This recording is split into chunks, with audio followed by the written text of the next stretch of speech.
السلام علیکم listeners, video دیکھنے سے پہلے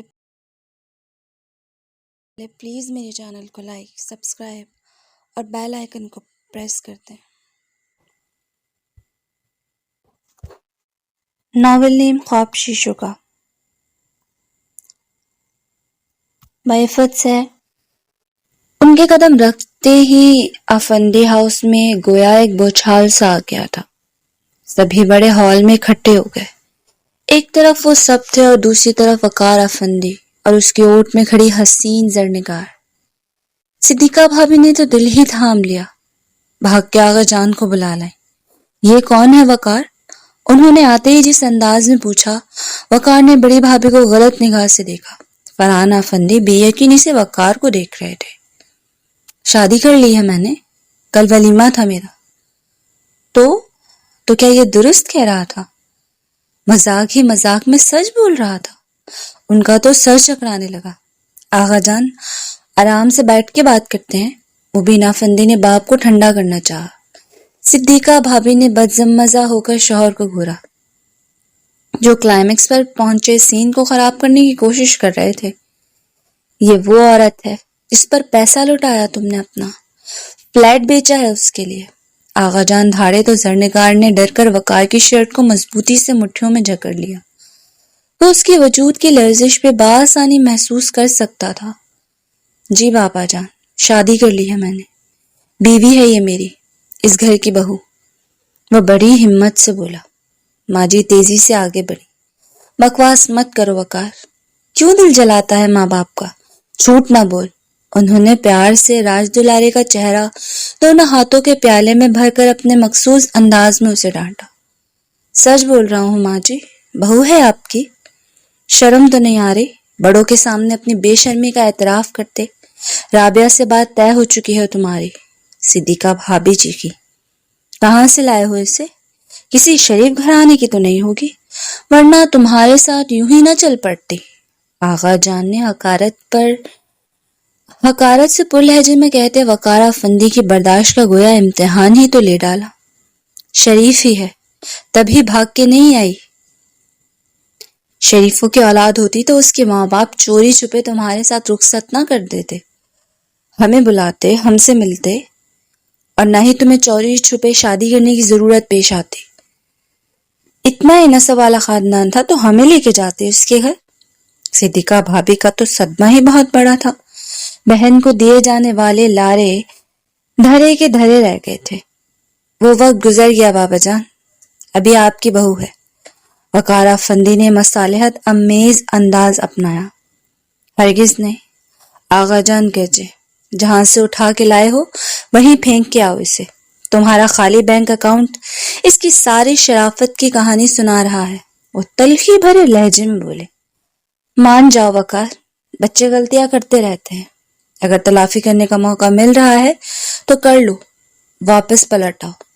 ماں کی آنکھوں میں آنسو دیکھ کر وقار کا دل تڑپ ہوا۔ اٹھا، اپنی بات مکمل کر کے انہوں نے اپنا دوپٹہ اتار کے وقار کے پیروں میں ڈال دیا۔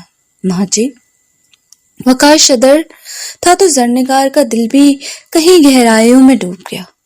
تجھے اپنی ماں کی عزت کا واسطہ، اگر شادی کر لی ہے تو طلاق دے دے اسے، اس عمر میں تجھے کھونے کو حوصلہ نہیں ہے میرے اندر۔ وقار افندی کے قدم گویا زمین نے جکڑ لیے تھے۔ اس نے بے بسی سے چہرہ موڑ کے زرنگار کی طرف دیکھا، جو فق چہرہ اور پلکوں کی باڑ میں آنسو لیے اس فیصلے کی منتظر تھے، اور اس کے دعووں اور قول کے سچا ہونے کی منتظر بھی۔ وقار افندی کا دل پیروں میں پڑے ماں کے دوپٹے میں اٹکنے لگا۔ اس نے جھک کر دوپٹہ اٹھایا اور نرمی سے ماں کے سر پر ڈال کر انہیں گلے سے لگا لیا۔ ماں کی شرٹ زرنگار کے ہاتھوں سے چھوٹ گئی۔ اس نے فیصلہ کر لیا تھا کہ ماں اور بیوی میں سے کس کو چننا ہے۔ اس نے پپڑی زدہ ہونٹوں پر زبان پھیر کے انہیں تر کرنے کی کوشش کی۔ طلال کی ماما نے فون کر کے منگنے کی تاریخ مانگی تو تائی جان نے مہر ماں کے بابا سے پوچھ کے بتانے کا کہا۔ ابھی صبر کرو، دن ہی کتنے گزرے ہیں فرحان کی موت کو، مبین افندی نے انہیں ٹوک دیا۔ اب بس بھی کرے مبین صاحب، پورا گھر مستقل ایک شوق کی کیفیت میں ہے۔ اچھا ہے سب کا دھیان بٹے گا ذرا، وہ اکتا کر بولی۔ آغا جان کی طبیعت بھی ٹھیک نہیں ہے، انہوں نے پھر کہا، وہ بھی اسی لیے۔ وہ فرحان کے غم سے دل لگائے بیٹھے ہیں، کچھ ماحول تبدیل کریں گے تو سب کی سوچ بھی بدلے گی۔ وہ اپنی بات میں وزن پیدا کرتے ہوئے بولے، بات کرتا ہوں میں آغا جان اور سہیل سے، انہوں نے پرسوچ انداز میں کہا۔ بیوی کی بات ان کے دل کو لگی تھی۔ وہ ننھی اوشا کا تکیہ سیدھا کر کے کمبل ٹھیک کرنے لگی۔ اب وہ مطمئن تھی، شوہر کے ذہن کو جس طرح لگانا چاہتی تھی لگا چکی تھی۔ آغا جان بھی ذرا سے پیش و پس کے بعد مان گئے تو گھر میں خوشی کی لہر سی دوڑ اٹھی۔ میں واپس دبئی جانا چاہتی ہوں، رات کے کھانے کی میز پر سمرا نے کسی کو مخاطب کیے بغیر اونچی آواز میں کہا، تو سبھی ان کی طرف دیکھنے لگے، ماں سوائے موہت کے جو اطمینان سے کھانا کھا رہا تھا۔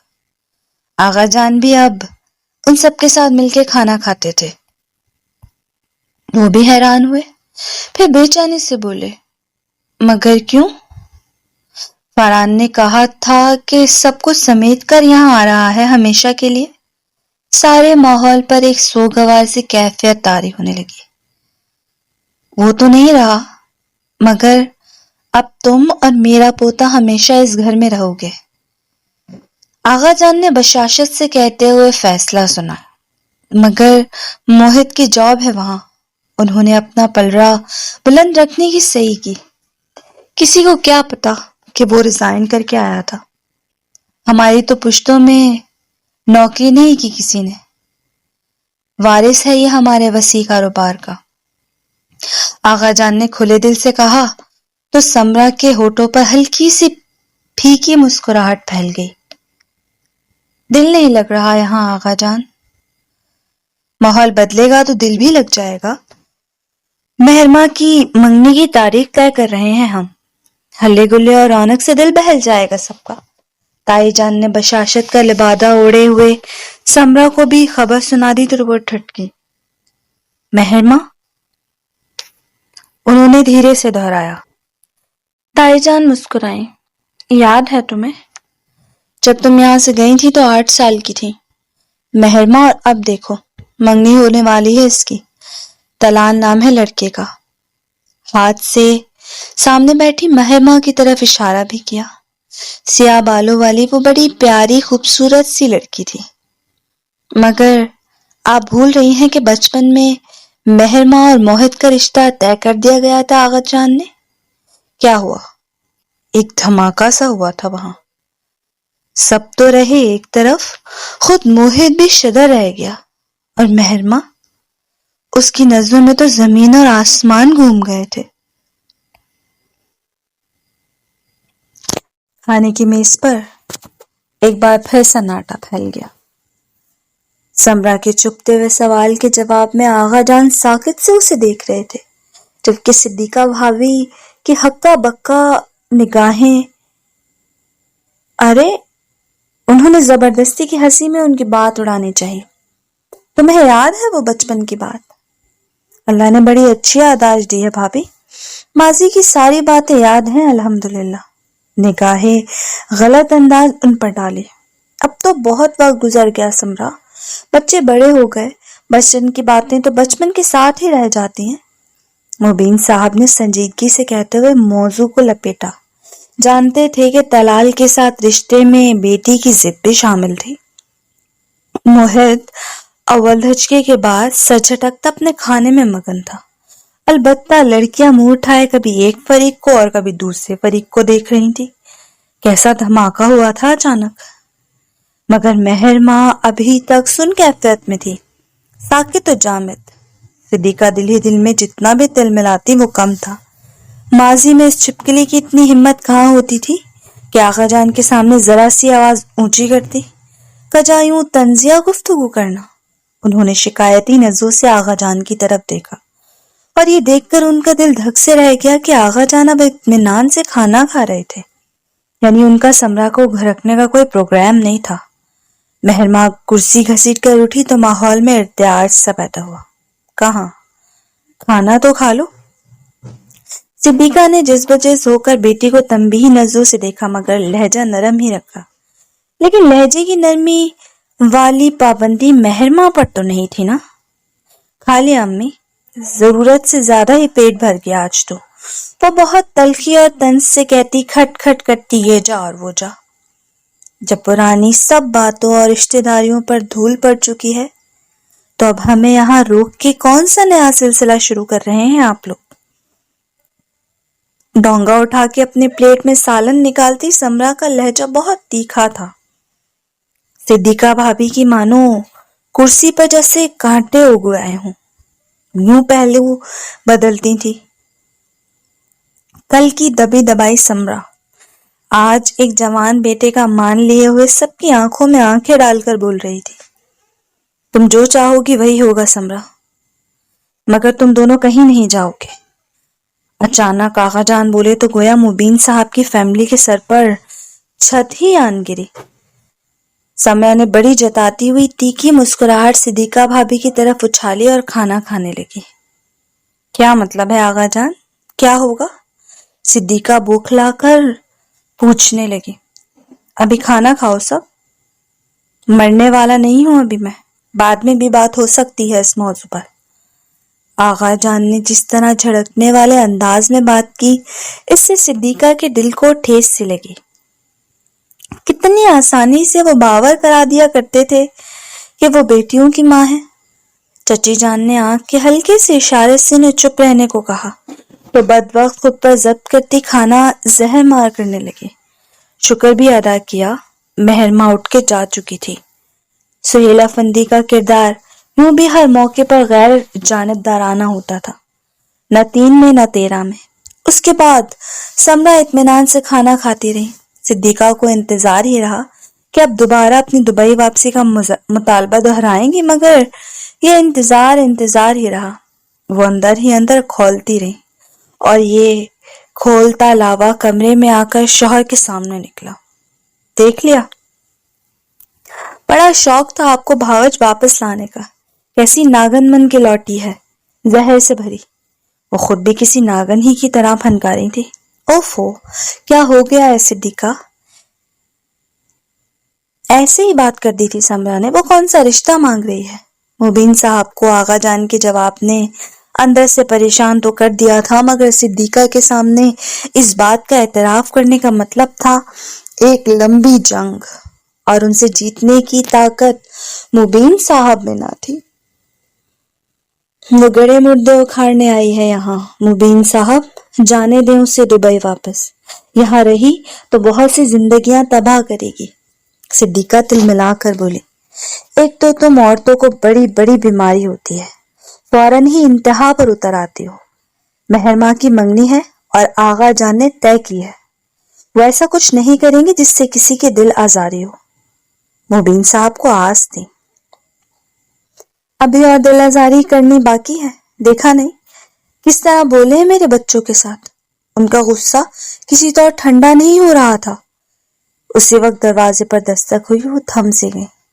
آ جاؤ، اونچی آواز میں کہا، پھر دروازہ کھول کر مہرماں کو کمرے میں دیکھتے ہوئے انہوں نے زور سے ہاتھ میں پکڑی سفید چادر جھاڑی اور جل کر شور سے بولی، اب جواب دیجیے گا اس کے سوالوں کا جو فضولیات بکی ہیں آپ کی بھاوج نے۔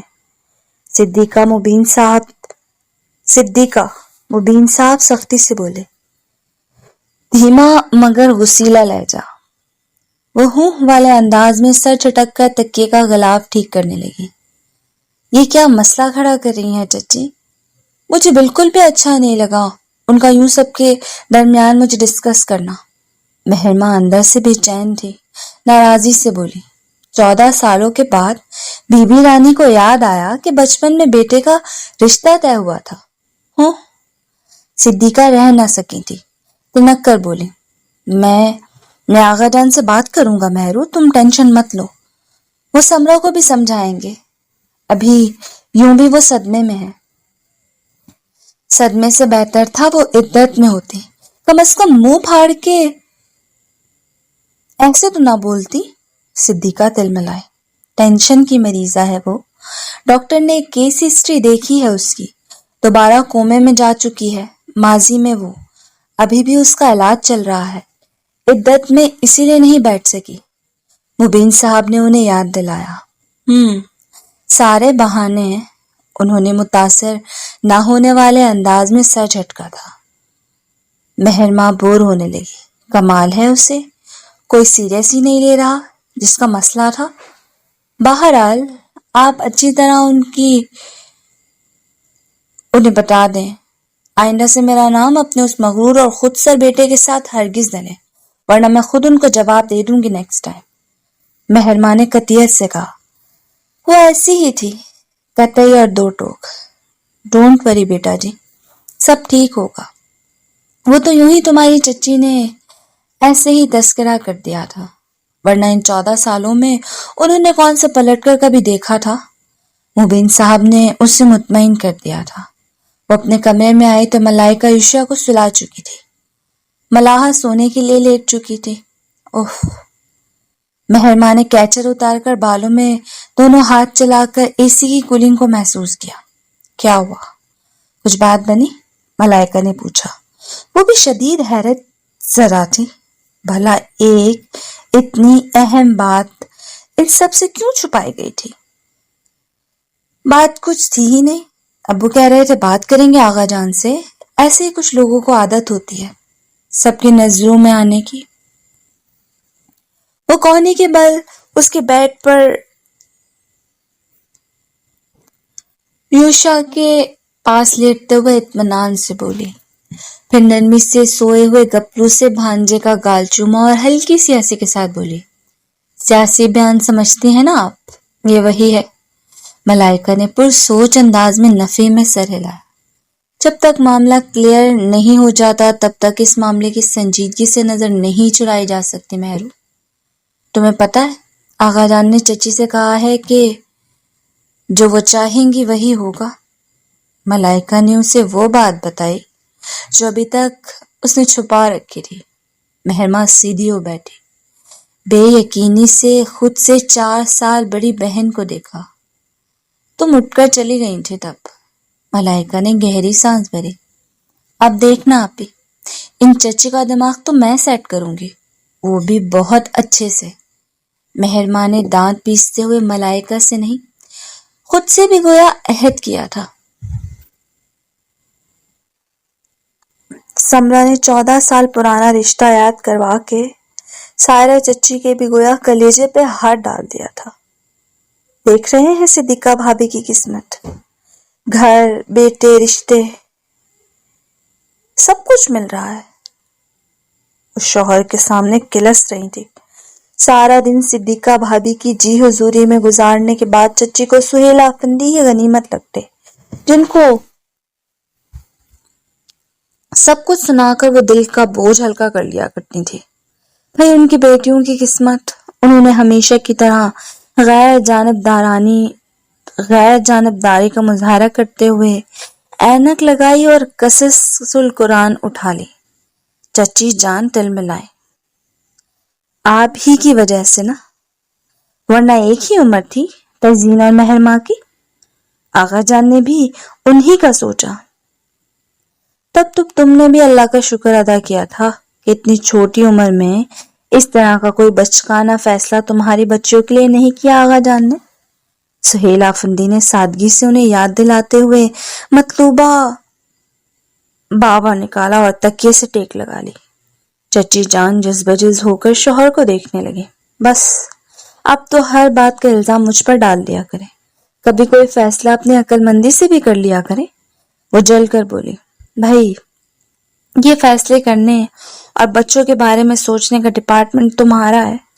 انہوں نے لاپرواہی سے جان چھڑاتے ہوئے اپنی پوری توجہ کتاب کی طرف کر لی تو چچی جان بڑبڑا کر رہ گئی۔ وقار نے ماجی کا دوپٹہ اٹھا کر ان کے سر پر رکھا تو انہوں نے جوان جہان بیٹے کو اپنے ناتواں بازوؤں کی گرفت میں لے لیا اور رونے لگے۔ بیٹا انہی کا تھا، ان کا طریقہ کار کامیاب ہو گیا، انہیں چھوڑ کے کہیں نہیں جانے والا تھا۔ صدیقہ بھابھی نے بڑی حقارت بھری نگاہ اس خوبصورت اور حسین جادوگرنی پر ڈالی جو اس فیملی میں واحد پرائی تھی۔ اظہر نے کہا، اسے اگلا لمحہ اس کی موت ہے۔ ایسے لگا ابھی کے ابھی وقار کے منہ سے کچھ نکلے گا اور وہ آریہ پار۔ کیا کرتی ہیں ماں جی؟ کیوں گناہ کرواتی ہیں مجھ سے؟ کیوں گناہ گار کرتی ہیں مجھے؟ وہ ان کے سر کو چومتے ہوئے بڑی محبت سے کہہ رہا تھا۔ تو پھر کیوں شادی کی مجھے بتایا بنا؟ ماں مر گئی تھی کیا؟ وہ اس کے گرد اپنی جذباتیت بھری محبت کا گھیرا تنگ کر دینا چاہتی تھی۔ وہ شرمندہ ہوا، اسے اپنی غلطی کا اس شدت سے احساس ہوا کہ وہ کھڑے کھڑے اس بیگانی عورت کو طلاق دے کر فارغ کر دے، پھر سے پہلے والا وقار آفندی بن جائے، آفندی ہاؤس کا لاڈلا اور چلبلا وقار افندی، جس کے دم سے یہاں کی ساری رونقیں تھی۔ اللہ نہ کرے ماں جی، کیسی باتیں کرتی ہیں آپ؟ وقار افندی نے انہیں اپنے مضبوط بازوں میں بھینچ لیا۔ زرنگار کی تو گویا سانسیں رکنے لگی، قدموں سے جان آہستہ آہستہ ختم ہو رہی تھی۔ وقار افندی اور وہ سب ایک مکمل تصویر تھے، اور وہ اس کا فیصلہ ہونے میں پل بھر ہی باقی تھا، یا شاید فیصلہ تو ہو چکا تھا، صرف سنانا باقی تھا۔ وہ ساکت کھڑی مجسمہ لگتی تھی، بے چارگی کی تصویر۔ تو اس عورت سے کہے اپنے گھر چلی جائے، اسے دیکھ کے میرا دل دکھا ہے۔ ماں جی نے پیچھے سے زرنگار کی طرف انگلی سے اشارہ کرتے ہوئے کہا تو وقار نے نرمی سے انہیں الگ کرتے ہوئے تسلی دی۔ چلی جائے گی ماں جی، آپ فکر مت کریں۔ آغا جان ہنکارا بھرتے ہوئے آگے بڑھے، اندر سے بیوی کے معترف بھی تھے۔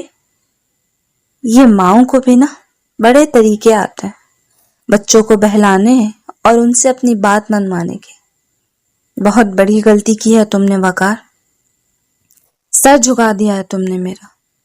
نہ جانے کس کس کو پتہ چل چکا ہوگا، وہ تو میرے آگے کسی کو بولنے کی ہمت نہیں، اس لیے جتایا نہیں کسی نے۔ وہ بڑے دبنگ لب و لہجے میں اسے جتا رہے تھے۔ جس طرح تم نے اپنا پیسہ اور زمین اس لڑکی پر لٹائے ہیں، اس سے اچھی طرح اندازہ ہو گیا ہے مجھے کہ اس کا تعلق کہاں سے ہے۔ زرنگار وہیں کھڑے کھڑے مرنے لگی۔ اسے خود پر حیرت بھی ہوئی، 4 دن عزت کی زندگی کیا جی تھی، ایک طوائف کی بیٹی کے دل کو بے عزتی کے چند حروف سے ٹھیس پہنچنے لگی۔ جی بابا جان۔ وقار افندی نے گہری سانس اندر کھینچی اور شائستگی سے کہا۔ زرنگار کے حلق میں کانٹے سے اگنے لگے۔ گھر سے وہ کیا کیا وعدے نہیں کر کے لایا تھا، تو اس کی ترجیحات والا پلڑا وزنی نکلا۔ وقار پلٹ کر زرنگار کی طرف آیا۔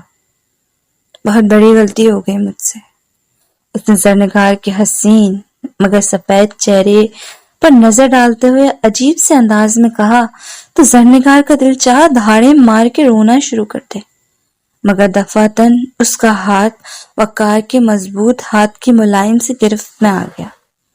زرنگار نے آنسو بھری آنکھوں سے اسے دیکھا۔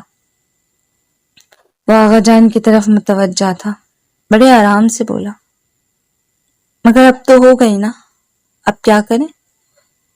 ماحول ایک دم سے رنگ بدل گیا۔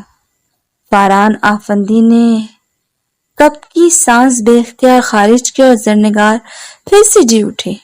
وقار، آغا جان گرجے۔ اپنی دھمکی کا اثر ختم ہوتا دیکھ ماں جی آگے بڑھی۔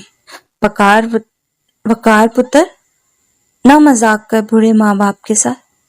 ماں جی، مذاق تو آپ لوگ بنا رہے ہیں میرے فیصلے کا۔ میں اپنی بیوی اور اس گھر کی بہو کو اس گھر میں لایا ہوں تو یقیناً کوئی کال دیا ہوگا، اور آپ لوگ کیا سلوک کر رہے ہیں اس کے ساتھ؟ وہ ناراضگی سے کہہ رہا تھا اور اس کا ہاتھ تھامے زرنگار تو جیسے سبک سی ہو کر ہواؤں میں اڑ رہی تھی۔ بکواس مت کرو وقار، ابھی فارغ کرو اسے، چلتا کرو اس سے پہلے کہ یہ تمہیں چلتا کر دے۔ آغا جان تنفر اور حقارت سے بولے۔ بابا جان پلیز، بیوی ہے میری، آپ اپنی بہو سمجھ کر عزت نہ کریں، مگر میں اپنی بیوی کی بے عزتی نہیں ہونے دوں گا۔ وہ اس قدر قطعی انداز میں بولا کہ غم و غصے سے بھرے آغا ذوالفقار افندی کا ہاتھ اس پر اٹھتے اٹھتے رہ گیا۔ فرحان افندی بہت پھرتی سے ان کے بیچ آئے تھے۔ آغا جان پلیز، موقع کی نزاکت کو سمجھ کر فیصلہ کریں، جو ہونا تھا وہ ہو چکا، خوش اسلوبی سے بھی نمٹ سکتا ہے یہ سب، چاہے خوش اسلوبی سے ہو یا بد تہذیبی سے، مگر اس گھر کو وقار آفندی اس عورت کے ساتھ قبول نہیں ہے۔ ہمارے ہاتھ وارث خاندانی عورتوں سے پیدا ہوتے ہیں فرحان۔ آغا جان گرجے تھے۔ یہ میری بیوی ہے بابا جان، اور وہاں رہے گی جہاں میں رہوں گا۔ وقار کی آنکھوں میں سرخی اترنے لگی۔ اس غیر عورت کی خاطر ماں کو چھوڑ دے گا وقار؟ ماں جی تو رونے لگی، تو وقار نے ان کے سر پر ہاتھ رکھا۔ نہیں ماں جی، اس غیر عورت کی وجہ سے آج آپ لوگ مجھے چھوڑ دیں گے۔ وہ دکھ سے بولا۔ اس گھر میں دوبارہ قدم تب رکھنا وقار جب اس موذی مرض سے پیچھا چھڑوا لو۔ آغا جان نے فیصلے پر گویا مہر ثبت کر دی۔ آغا جان، اس نے ایک غلط فیصلہ کیا ہے، آپ تو نہ کریں۔ فرحان کو پریشانی نے گھیر لیا۔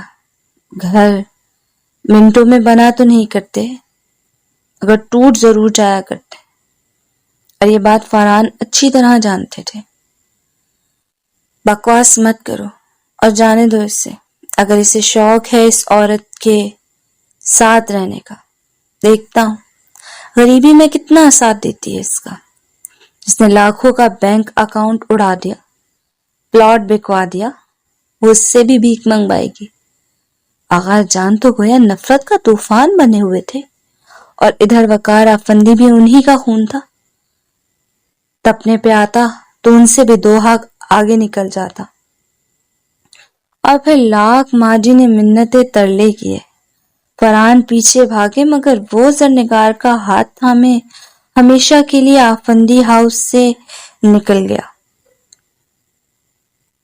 جہاں واپسی کی قیمت زرنگار کی جدائی تھی، اور یہ قیمت وقار افندی کی زندگی کے اکاؤنٹ میں موجود ہی نہیں تھی۔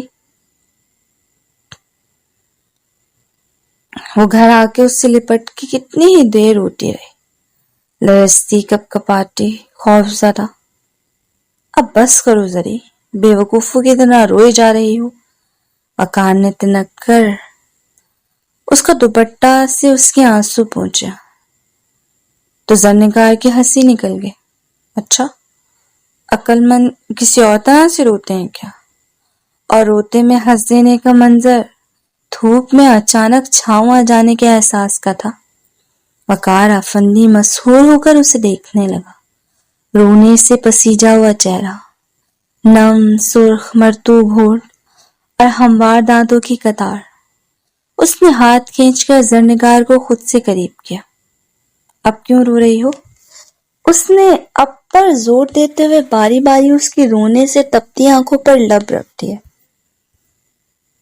یوں ہی خیال آ رہا ہے، اگر تم مجھے چھوڑ دیتے تو۔ اس کی آواز میں پھر سے نمی اتر آئی۔ معصومیت سے بولی تو وقار نے اس کی آنکھوں میں دیکھتے ہوئے دھیمی آواز میں کہا، ایسی کی تیسی کر کے رکھ دی تم نے وقار افندی کی، تمہیں تو اب تبھی چھوڑے گا یہ جب اس دنیا کو چھوڑے گا۔ اس کی ادھوری بات ہی سے وہ لرز کر زرنگار نے نرم ہتھیلی اس کے ہونٹوں پر جما دی، پھر اس کی آنکھوں میں دیکھتے ہوئے دانت پیس کر بولی، I hate you وقار افندی۔ اس کے کان میں گنگنائی، And I hate you too زرنگار Afandi. اس کے کان میں گنگنایا تو زرنگار اس کی باہوں میں سمٹی مسکرا دی۔ انہوں نے محبت کے لیے دنیا ٹھکرا دی تھی، اور اپنی بسانے جا رہے تھے، مگر ٹھکرائے جانے والی دنیا بہت ظالمانہ انداز میں بدلہ لیا کرتی ہے، اور بدنصیبی ان کی طاق میں تھی۔